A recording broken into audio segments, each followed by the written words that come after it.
বাংলাদেশের মূল্যস্ফীতি বহুদিন ধরেই ডাবল ডিজিটে ছিল, এখন সেটা 9% কিছু উপরে, খাদ্যদ্রব্য বিশেষ করে। এই মূল্যস্ফীতি নিয়ন্ত্রণে আমাদের মাননীয় মন্ত্রী কোনো পদক্ষেপ নেবেন কিনা এবং নিলে সেটি কি?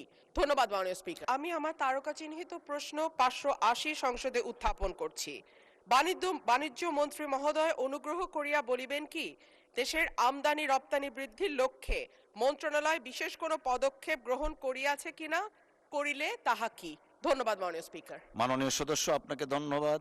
তারকা চিহ্নিত প্রশ্ন 580 মহান সংসদে উত্থাপিত হলো। মাননীয় বাণিজ্য মন্ত্রী জনাব খন্দকার আব্দুল মুক্তাদির। মাননীয় স্পিকার, আপনাকে এবং আপনার মাধ্যমে প্রশ্নকর্তা সদস্যকে ধন্যবাদ। বাংলাদেশের রপ্তানি বাজার সম্প্রসারণ ও বিনিয়োগ আকর্ষণ করার জন্য সরকার প্রাচ্য, দূরপ্রাচ্য, ইউরোপ, আফ্রিকা ও মধ্যপ্রাচ্যের গুরুত্বপূর্ণ রাষ্ট্র, অর্থনৈতিক জোট ও অঞ্চলের সাথে দ্বিপাক্ষিক, বহুপাক্ষিক পর্যায়ে কৌশলগত ফ্রি ট্রেড গঠনে এফটিএ এগ্রিমেন্ট করার জন্য অগ্রাধিকার দিয়েছে। জাতীয় স্বার্থ সুরক্ষা নিশ্চিত করে কৃষি, শিল্প ও সেবা খাতের প্রতিযোগিতামূলক সক্ষমতা বিবেচনায় নিয়ে পর্যায়ক্রমে শুল্ক হ্রাস, অশুল্ক বাধা কমানো, বাজার প্রবেশাধিকার বৃদ্ধি এবং প্রযুক্তি ও বিনিয়োগ সহযোগিতা জোরদার করা হবে, যাতে রপ্তানির বৈচিত্র্য বাড়ে, কর্মসংস্থান সৃষ্টি হয় এবং অর্থনীতি দীর্ঘমেয়াদে।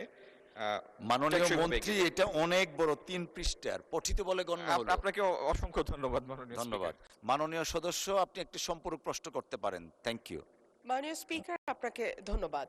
মাননীয় স্পিকার, আমাদের ইসরায়েল এবং ইরানের যে যুদ্ধ, সেই কারণে আমাদের তেলের মূল্য এবং তেলের প্রাপ্যতা দুটোই কিন্তু অনিশ্চিতের দিকে। আমি আপনার মাধ্যমে মাননীয় মন্ত্রীর কাছে জানতে চাই, বাংলাদেশের মূল্যস্ফীতি বহুদিন ধরেই ডাবল ডিজিটে ছিল, এখন সেটা 9% কিছু উপরে, খাদ্যদ্রব্য বিশেষ করে। এই মূল্যস্ফীতি নিয়ন্ত্রণে আমাদের মাননীয় মন্ত্রী কোনো পদক্ষেপ নেবেন কিনা এবং নিলে সেটি কি? ধন্যবাদ মাননীয় স্পিকার। ধন্যবাদ মাননীয় সদস্য। মাননীয় মন্ত্রী। ধন্যবাদ মাননীয় স্পিকার, এবং আপনার মাধ্যমে প্রশ্নকর্তা সদস্যকে ধন্যবাদ। প্রথম কথা হলো, আমাদের জ্বালানি মন্ত্রী আগ্রহ নিয়ে তাকিয়ে আছেন আমার দিকে। প্রথম কথা হলো, মূল্যস্ফীতিটার সেইভাবে বৃদ্ধি পাবে না কেন, এটা একটু বোঝা দরকার। সারা পৃথিবীতে জ্বালানি তেলের মূল্য যে অনুপাতে, যে রেশিওতে বৃদ্ধি পেয়েছে, তার তুলনায় বাংলাদেশের যে মূল্য বৃদ্ধি হয়েছে সেটা নিতান্তই মডেস্ট। আপনি আমেরিকায় স্টেট টু স্টেট ভেরি করে তাদের নিজস্ব ট্যাক্সের কারণে। এই যুদ্ধ শুরু হওয়ার আগে অনেক স্টেটে $2.80 70 সেন্ট ছিল পার গ্যালন, মানে 4.5 লিটার। সেটি $5 ছাড়িয়ে গিয়েছে বিভিন্ন স্টেটে। এবং আপনি আশেপাশের যে কোনো দেশ অথবা বাংলাদেশের সাথে কম্পেয়ারেবল যে কোনো ইকোনমির তুলনা যদি করেন, তাহলে তুলনামূলকভাবে জ্বালানি পেট্রোলিয়াম পণ্যের মূল্য প্রত্যেকটা দেশে অনেক বৃদ্ধি পেয়েছে। এবং অনেকগুলি দেশে জ্বালানি মূল্য বৃদ্ধির এই প্রক্রিয়াটি অটোমেটেড, মানে এটা স্বয়ংক্রিয়ভাবে ট্রিগার হয়, এটার জন্য সরকারের আলাদা কোনো পদক্ষেপ নিতে হয় না।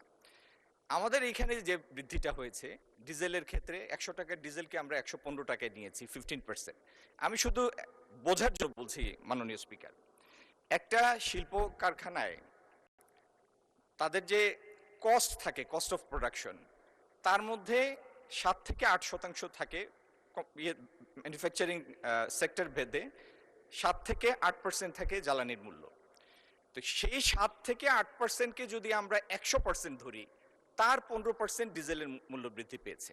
আচ্ছা, সেইভাবে যদি আপনি পরিবহনের ক্ষেত্রে চিন্তা করেন, 200 কিলোমিটার একটা বাস রান করার জন্য তার কম বেশি 25-30 লিটারের মতো ডিজেল লাগে। এই 30 লিটার ডিজেলের ক্ষেত্রে 450 টাকার মূল্য বৃদ্ধি হয়েছে। এই 30 লিটার যদি আমি ট্রাকের পণ্য পরিবহনের জন্য হিসাব করি, এই 30 লিটার মূল্যের অভিকারটা পড়বে 10,000 কেজি পণ্যের উপরে। তার মানে এমনি শুনলেই যেটা মনে হয় যে জ্বালানির মূল্য বৃদ্ধি পেয়েছে, কিন্তু আমরা যদি পরিবাহিত পণ্যের ইউনিটের ভিত্তিতে হিসাব করি, তাহলে সেই বৃদ্ধিটা ওরকম মূল্যস্ফীতির জন্য ওইরকম মানে মূল্যস্ফীতির ঘটানোর মতো উদ্দীপক কিছু না, ওরকম কোনো এলিমেন্ট না। আর একটা জিনিস তো ঠিক, আপনি অর্থনীতিকে এমন একটা জায়গায় নিয়ে যেতে পারবেন না যেই জায়গায় ফান্ডামেন্টাল ব্যালেন্সটা ইমব্যালেন্সে পৌঁছে যায়। সেজন্য পৃথিবীর সব দেশ যে নীতিটা নিয়েছে, আমরা সেই নীতি মডেস্টলি সেই নীতি নিয়েছি এবং মূল্যবৃদ্ধি করেছি, খুবই একটা মডারেট মূল্যবৃদ্ধি করেছি। ধন্যবাদ মাননীয় স্পিকার। ধন্যবাদ মাননীয় মন্ত্রী।